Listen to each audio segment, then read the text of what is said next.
Oke, udah masuk semua belum? Perwakilan dari kelas PJ-PJ coba cek teman-temannya.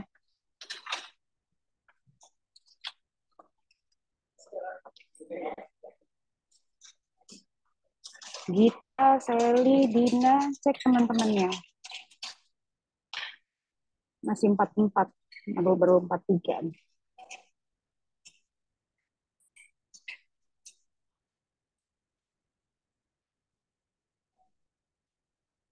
Masih banyak yang belum masuk nih. Iya Bu, ada beberapa yang belum. Kelihatan dari jumlahnya masih banyak yang belum masuk.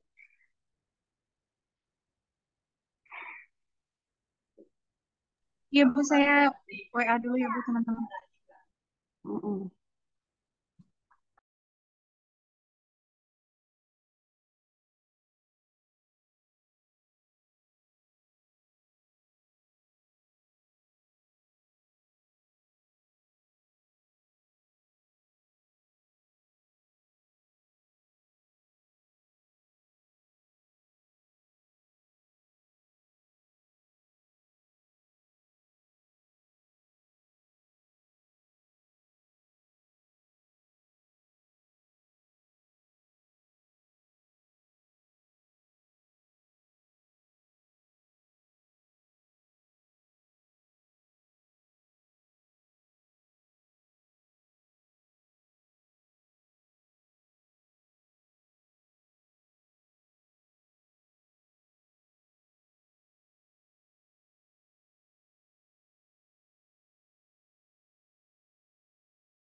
Ibu 2B udah komplit Bu.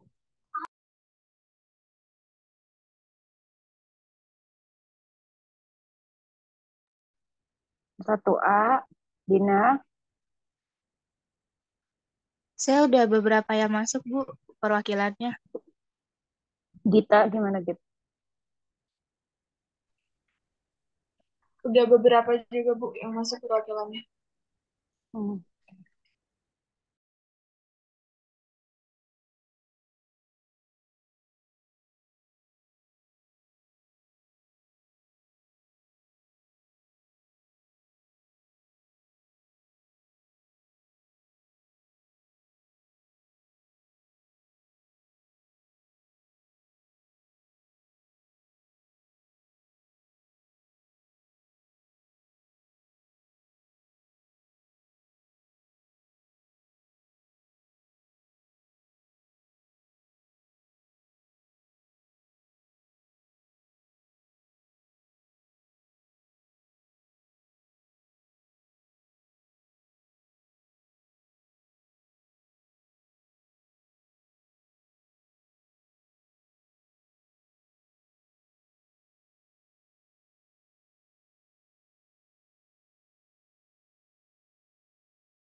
Oke, selamat malam semuanya. Udah jelas belum suara saya? Aduh, jatuh.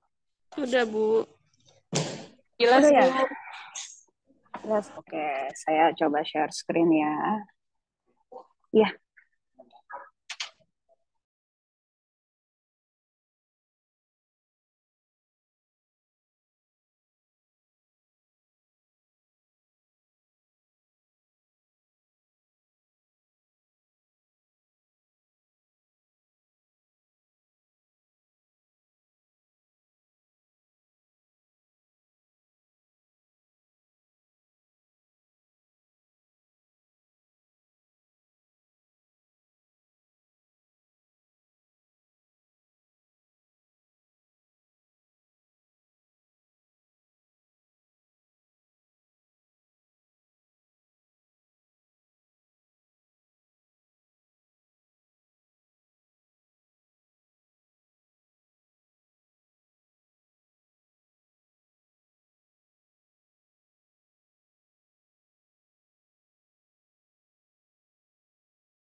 hmm.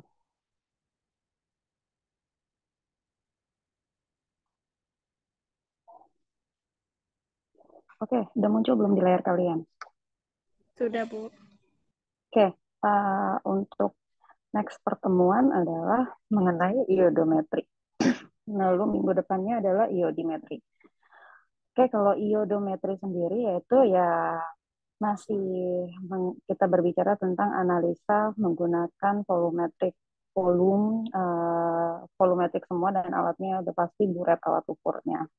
Untuk si iodometri sendiri adalah zat-zat yang mempunyai potensial oksidasi tinggi ya dari sistem iodium-iodiumnya. Jadi nanti ini berbicara tentang redoks, berbicara tentang reaksi yang tereduksi dan oksidasi. Oke, untuk bahan-bahan yang diperlukan pada saat praktikum iodometri, yang pastinya adalah Na-tiosulfat. Ini nanti berperan sebagai LBS kalian. Teman-teman yang piket, mohon dicatat nanti buat LBS-nya itu dalam 1N. Lalu nanti teman-teman yang praktikum, dia akan mengecerkan ke 0,1. Amilum atau sering kita bilang indikator kanji, ini akan dibuat fresh pada hari H. Pada hari H. Ya, pada hari H dibuat fresh. Nah, ini tolong teman-teman yang piket bukan membuat, tapi memastikan apakah sudah ada di hari H. Misalnya, kalau misalnya praktikum jam 8 pagi, ya berarti sebelum jam 8, pastiin ke Bu Hani atau Mbak Hani yang di sekre, Mbak Hani udah ada belum amilumnya ya. Lalu KIO3 atau kalium iodat ini nanti bertindak sebagai BP. BP yang kita gunakan untuk pembekuan si natrium tiosulfat. Lalu apalagi pembuatan reagentnya yaitu KI 10%, KI 1% nggak usah. KI 10% nanti kalian buat, lalu ada bahan yang garam kupri, CuSO4 garam, ini menjadi sampel, lalu K2Cl2O7 ini juga sampel, silahkan nanti PJ tolong dikoordinasikan dibagi menjadi dua ini kelompok kecil mana yang mendapatkan salah satu dari si dua sampel ini. Lalu reaksi yang berikutnya adalah silahkan yang piket buat si H2SO4. Jadi yang piket nanti bikin ini si 1N, lalu bikin si KI 10%, lalu bikin si H2SO4 2N ya. Nah, berarti besok udah mulai bikin untuk kelas yang ya siapa tahu kelas Kamis juga bisa deh besok kalian pada janjian sama Pak Panca jam berapanya ya. Lalu pembekuan Na-tiosulfat.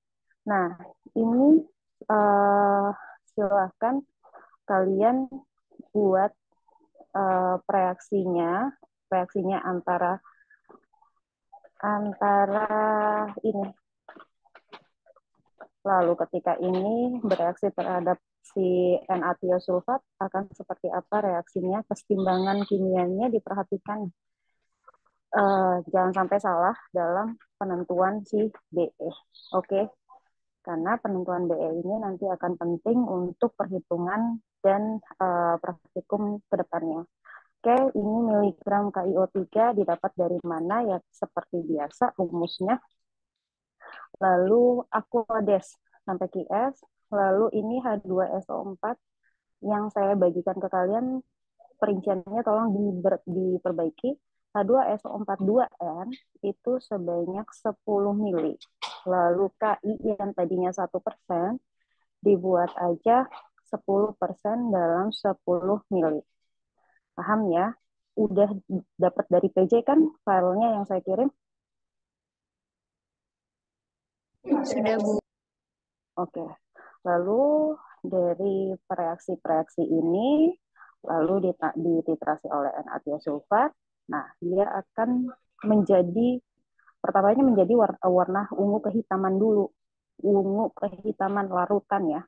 Larutannya yang ungu kehitaman dalam bentuk larutan. Lalu dia dititrasi dan berubah warna menjadi warna kuning muda sampai warnanya kuning muda. Ketika kuning muda ditambahkan oleh amilum sebanyak ini satu satu pipet. Jadi sekali ngedot pipet diserot aja. Jadi kan pipet kan kita ambil nih, diambil terus ya udah itu aja dikocrotin lah, ditaruh langsung. Nah itu berubah nanti larutannya dari kuning muda berubah menjadi biru tua. Ketika biru tua dititrasi lagi sama si N-atiosulfat, ClBS-nya sampai ke warna bening. Lalu tolong hal ini diperhatikan. Jangan lupa Erlen nanti ditutup sama plastik hitam. Plastik hitam yang kemarin buat Argento dibawa lagi, masih ada sisa kan ya. Lalu pas titrasi atasnya dibolongin. Oke. Jadi plastik hitam dibawa, karet tetap dibawa. Lalu untuk penetapan kadar sampel, tadi sampel kan ada 2 ya. CuSO4 sama K2 CR berapa tadi? CR2O7. Nah, ini hitung dulu berapa sampel yang harus ditimbang, lalu perarutnya QS. Nah, ini 5 mili H2SO42N, lalu KI-nya 10% sebanyak 5 mili. Oke, lalu titrasi. Ini nanti kalau misalnya kalium dikromat ini sih sebenarnya ada warnanya agak kuning tua ya. Nah, dititrasi bukan agak kuning tua, malah kuning tua. Nah, dititrasi sama N-atiosulfat sampai kuning muda. Ketika kuning muda, lalu ditetesi sama si amilum ini 1 pipet lagi sampai dia biru tua. Bukan sampai biru tua, nanti akan jadi biru tua. Nah, lalu dititrasi sampai warna bening, lalu baca sih volumenya berapa. Nah, itu masuk ke perhitungan penentuan kadar. Oke, untuk 2 hal ini, pembakuan dan penetapan kadar, ada yang ingin ditanyakan?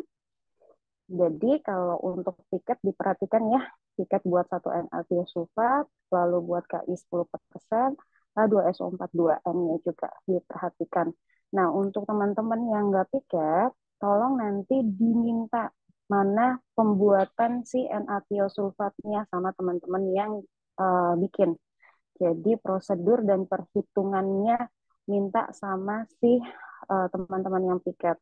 H2SO4, 2N, ini bagaimana cara bikinnya, kalian minta sama teman-teman yang piket. Jadi teman-teman yang piket diharapkan udah punya prosedur yang lengkap, perhitungan yang baik juga, bukan sekedar coret-coretan.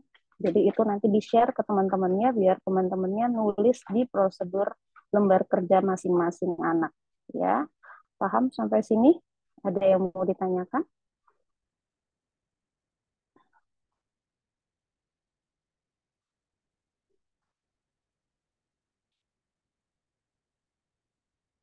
Bu Indri udah masuk belum?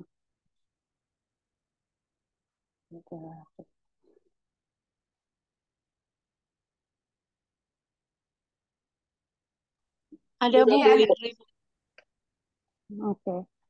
Jadi jangan sampai lupa ya, yang tugas piket sama teman-teman yang lain jangan lupa itu si plastik hitam sama si karet. Ya, jatuh. Oke. Bu In, mungkin ada yang mau ditambahkan, Bu In?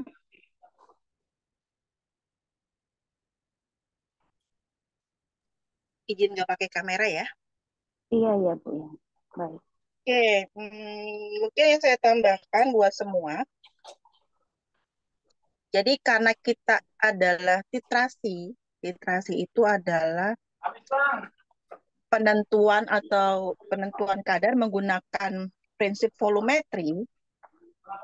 Jadi pastikan semua sampel atau semua zat itu harus larut sempurna ke dalam pelarutnya. Itu satu. Yang kedua, karena titrasi volumetri ini menggunakan prinsip kesetimbangan reaksi, jadi semuanya tidak boleh salah dalam menentukan BE. Ya, jadi benar-benar kesetimbangan reaksinya dicari yang benar sehingga kita dapat berapa sih BE dari kesetimbangan reaksi tersebut. Karena kalau sampai BE-nya salah, tahu kan BE ya? Bobot ekivalen ya. Kalau kesetimbangan reaksi A ketemu B jadinya C, maka ada kesetimbangan reaksi di situ. Mana yang satu, mana yang dua, segala macam. Ya. Nah, itu nanti kalau BE-nya salah, maka nanti titrasi kalian juga nggak akan benar. Baik itu untuk pembakuan ataupun itu untuk penetapan kadar. Jadi sebelum melakukan penetapan kadar dan pembakuan, pastikan kesetimbangan reaksi dicari dulu. Bisa googling gitu kan ya. Kemudian kalau sudah googling berarti cari dapusnya ditulis. Itu benar atau enggak kesetimbangan reaksi. Nah, pada saat kesetimbangan reaksi yang sekarang, karena ini adalah reaksi redok, maka semuanya harus paham. Yang dilihat kesetimbangan reaksinya apa. Misal, pada saat kemarin kita asidi alkali, misalnya asidi, oh berarti OH-nya. Oh kalau alkali, oh berarti bobot ekivalen dari H2 yang bereaksi. Ya, sebelah kiri, sebelah kanan, saya rasa sih kalau sudah kimia dasar atau kimia farmasi, teori sebenarnya itu sudah ada. Jadi untuk mempermudah silahkan cari aja, tapi pastikan BE-nya benar. Karena kalau BE-nya salah ya udah, tuh titrasi nggak akan benar. Ya entah itu kurang atau itu kelebihan segala macam. Jadi nanti setelah ini semuanya harus cari berapa sih BE, baik untuk pembakuan. Kalau pembakuan itu kan KiO3 ya, ketemu Ki di dalam suasana asam menjadi Ki dan I2 kalau nggak salah, saya lupa itu apa. Nah, coba cari. Nah, sekarang prinsipnya adalah redok. Di dalam redok itu pasti ada elektron terlepas sama elektron yang diikat. Nah, itu nanti coba ada N-aksen, O-aksen, dan segala macam. Itu dilihat dulu dengan benar. Dipelajari dengan benar. Nah, kemudian juga nanti di penetapan kadar.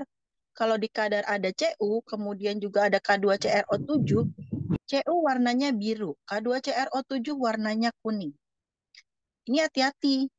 Kalian harus paham dulu, pada saat sebelum ditambahkan Ki, apa warna sampel?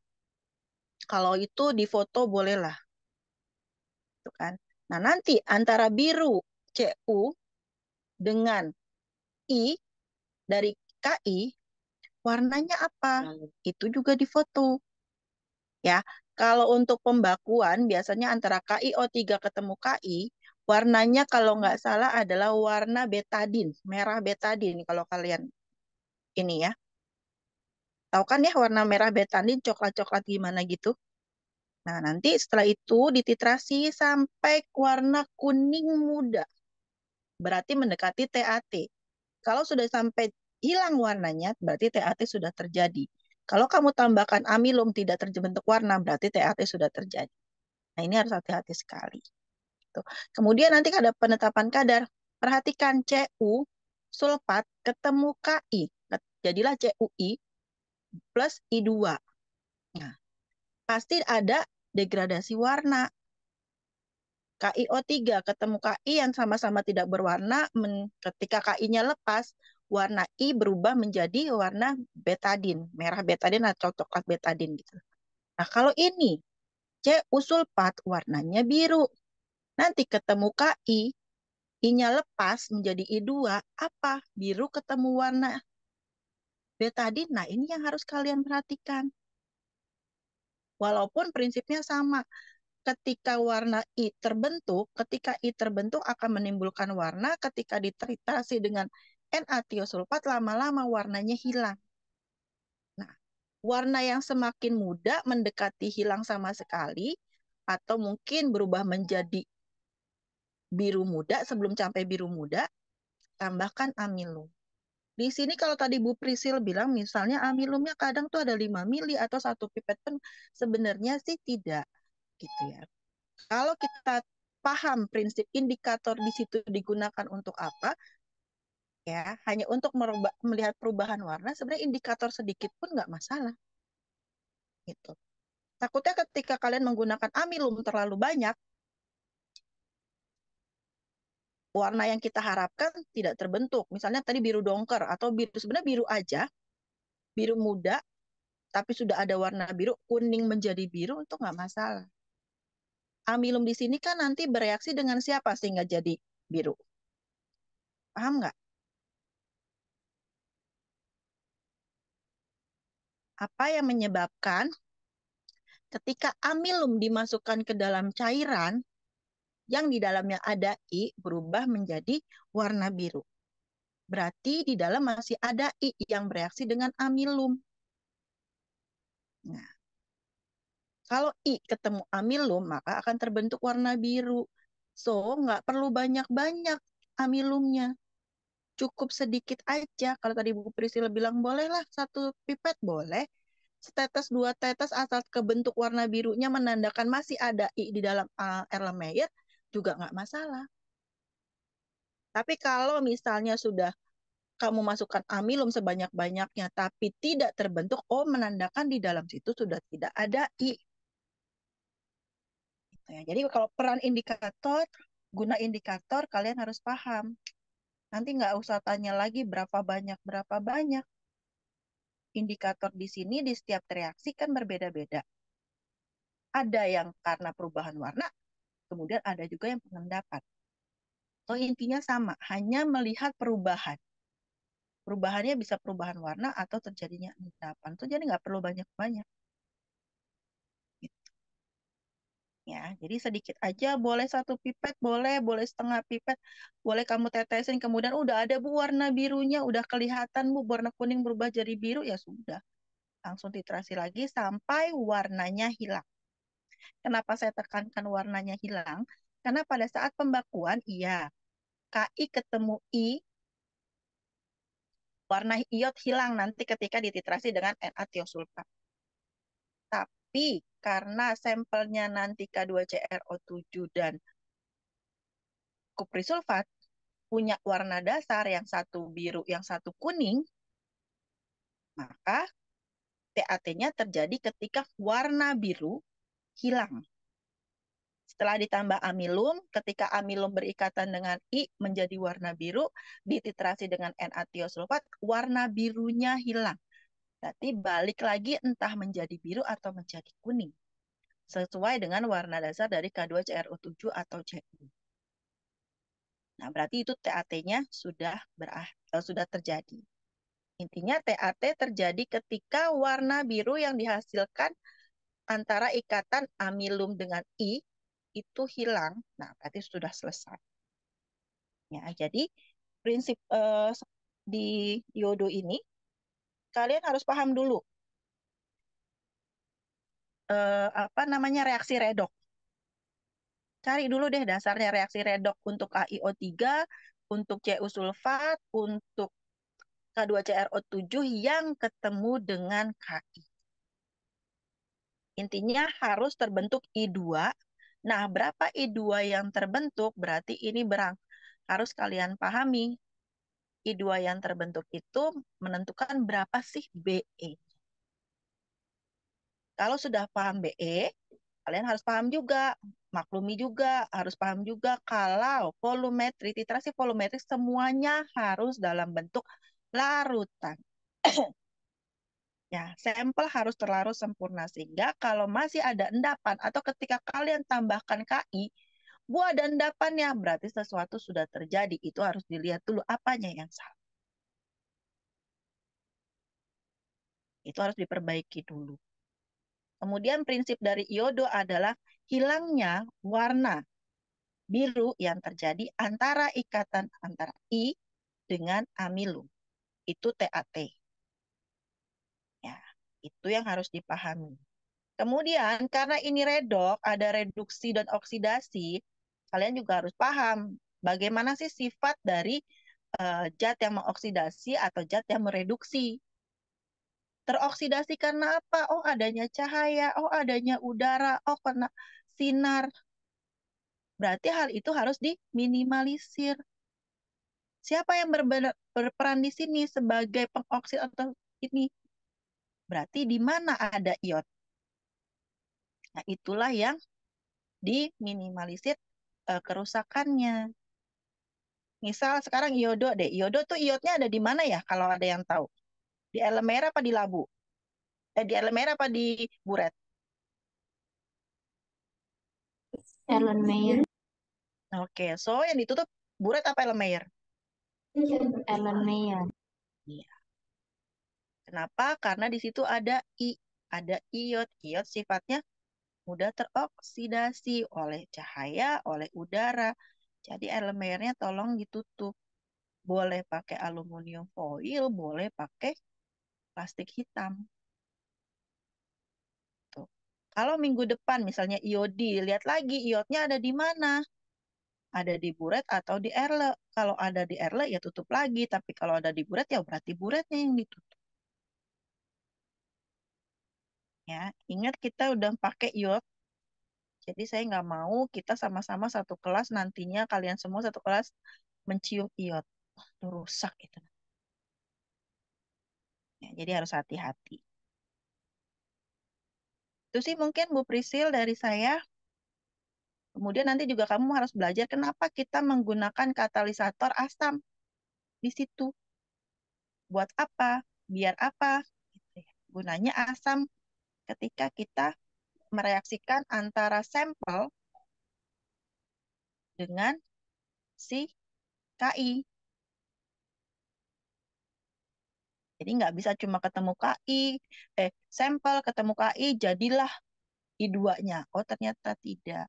Dia butuh suasana. Suasana yang bagaimana? Ya, ada katalisatornya. Atau, oh biar mempercepat I-nya lepas, maka saya butuh katalisator. Itu juga harus dipelajari. Coba dicari teorinya. Dalam suasana apa sih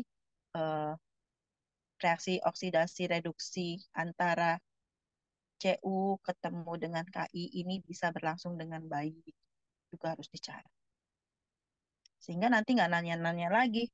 Oh kenapa, Bu berapa sih H2SO4 yang saya pakai? Kalau kalian paham suasananya harus bagaimana, itu sudah bisa kalian lakukan. Ya, itu sih dari saya Bu Prisil. Monggo Oke, ditambahin. oke, terima kasih Bu In. Eh, saya udah kirim itunya juga ya, lembar kerjanya sama modul sementaranya nanti dilengkapi.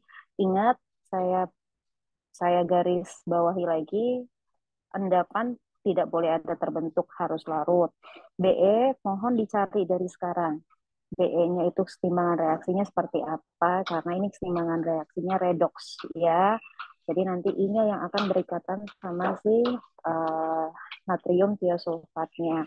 Lalu setiap perubahan warna pada saat penambahan reaksi di sini reaksinya ada KI 10%, ada H2SO4. Silahkan setiap ditambahin reaksi itu difoto perubahan warnanya ya, biar kalian jadi tahu, oh aku nambahin si H2SO4 jadi seperti apa, tambahin KI 10% jadi seperti apa, lalu dikasih juga hati-hati nanti ada yang dapat sampel K2CrO7 itu emang dari awal kan emang kuning ya, itu ntar agak agak membingungkannya perubahan warnanya dari kuning pekat jadi kuning muda gitu. Kalau CuSO4 emang kan dari dia biru gitu.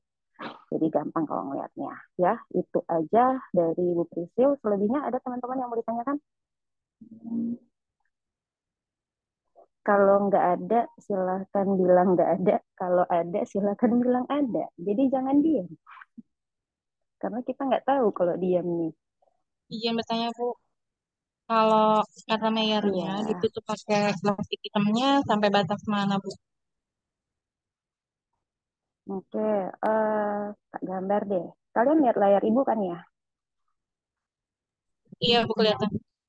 Ini nanti, ya, nanti ini plastiknya silakan tutup gini, terus nanti dikaretin di gini. Nah ini paling ya, bukan apa namanya, plastiknya yang di sini nih, yang di bawah ini diusahakan biar gampang bisa ngelihat dibuka. Jadi jangan dibungkus, bener-bener dibungkus, diikat gitu ya, kayak bungkus nasi uduk gitu.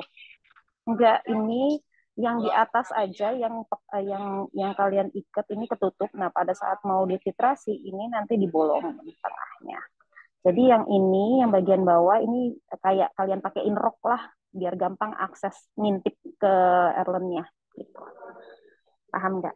Ini semuanya diselimutin ya, diselubungin gitu. Paham nggak, Dek? Udah ya? Apalagi pertanyaannya? Yang tadi nanya udah paham belum? Nggak dijawab. Paham, Bu. Terima kasih, Bu. Oke. Ada lagi? Maaf, jadinya milumnya seberapa banyak? Tadi Bu In udah jelasin. Ayo. Saya yang jawab deh. Saya tanya lagi. Tadi siapa yang tanya? Maaf tadi nggak Saya, dengar. Bu. Oke, guna indikator apa? Buat ngelihat perubahan warnanya. Oke. Warna yang diharapkan apa? Biru tua. Haruskah biru tua? Biru aja boleh nggak?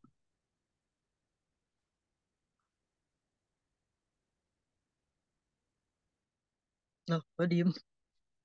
Hanya perubahan warna. Yang tadi saya bilang, perubahan warna antara yang terjadi itu merupakan suatu reaksi antara apa sama apa tadi saya bilang. I sama amilum, Bu, berubah jadi biru. Nah, perlukah sampai biru tua, perlukah sampai biru dongker hanya untuk menandakan, oh masih ada I di dalam situ? Enggak Perlu ya. nggak? Nah, so, nanti kamu bisa kira-kira satu tetes misalnya gitu kamu petrotin dah. Udah jadi biru, Bu. Udah titrasi. Yang penting kuning berubah jadi biru. Menandakan di dalam masih ada amilum. Ada I2. Iya, ada I2 yang bereaksi dengan amilum. Warnanya jadi biru.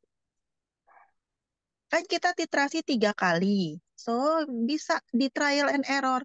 Pertama saya pakai satu, misalnya kata Bu Priscil 5 mili. Oke, masukin 5 mili. Butek-butek deh gitu kan. Nggak bisa nih begini. Kurangin lagi. Oh, coba 1 pipet. Hasilnya bagaimana? Intinya adalah kalau masih terbentuk warna biru. Saya nggak bilang itu biru dongker atau biru apa. Terjadi warna biru. Kadang ketika amilumnya agak berbeda, kamu nggak akan ketemu warna biru, tapi ketemunya warna hijau.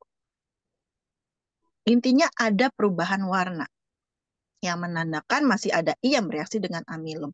Kalau dari kuning kamu tambah, kalau dari larutannya bening kamu tambahin, udah nggak berbuah warna, oke berarti iotnya sudah nggak ada. Jadi nggak perlu bertanya lagi. Sekarang berapa saya harus pakai? Kamu punya 3 Erlenmeyer, lakukan trial and error. 1 Erlenmeyer pakai segini, 2 pakai segini, kamu akan bisa mengira-ngira sebaiknya saya pakai berapa. Karena fungsi indikator di sini hanya untuk melihat perubahan warna, bukan untuk yang lain. Itu aja. Ya. Jadi untuk selanjutnya tanyanya jangan bertanya lagi berapa indikator. Pahami kegunaan indikator. Perlukah gunakan indikator 1 ember? Enggak perlu. Hanya terjadi perubahan warna. Oh, jadi warnanya nggak perlu kereng-kereng. Ya, bisa ya? Terima kasih, Bu. Oke. Yuk. Oke, ada lagi dari teman-teman? Oke, udah cukup jelas? Jelas, Bu. Oke, saya tahu siapa kamu. Oke, ada lagi. Raka udah jelas ya, jadi nggak ada nanya lagi Raka nanti ya. Siap, Bu. Oke, udah kelas 1A udah jelas. Udah, Ibu. Kelas 2B udah? Jelas, Bu. Udah. Kalau udah jelas, biar Ibu akhiri pada malam hari ini. Oke, terima kasih Oh iya, semuanya mungkin untuk satu lagi Bu Prisil. ada apa. Ini, Silakan. eh, kita nggak boleh pelit pakai air. Ya, Oh, ya, karena kan ini kan betul. kita pakainya nanti ujungnya juga kadarnya bobot per volume.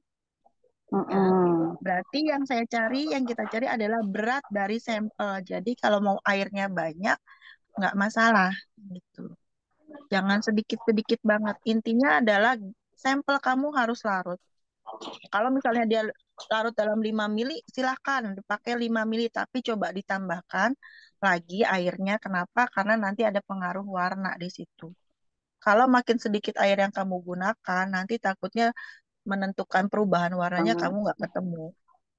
Jadi nggak apa-apa pakai air banyak karena bukan air yang kita perhitungkan, tapi berat yang ada di dalam air itu. Itu ya. Oke, Bu. Oke, udah semua.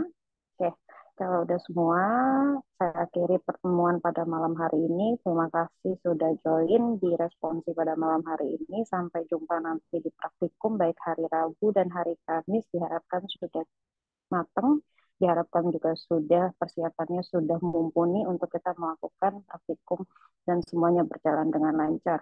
Oke, selamat malam semuanya. Selamat beraktivitas kembali. Salam sehat selalu. Terima kasih, Bu. Izin Terima kasih, live. Bu. Terima Selamat kasih, Bu. malam. Izin keluar. Terima kasih, Bu. Selamat malam. Izin live. Ya.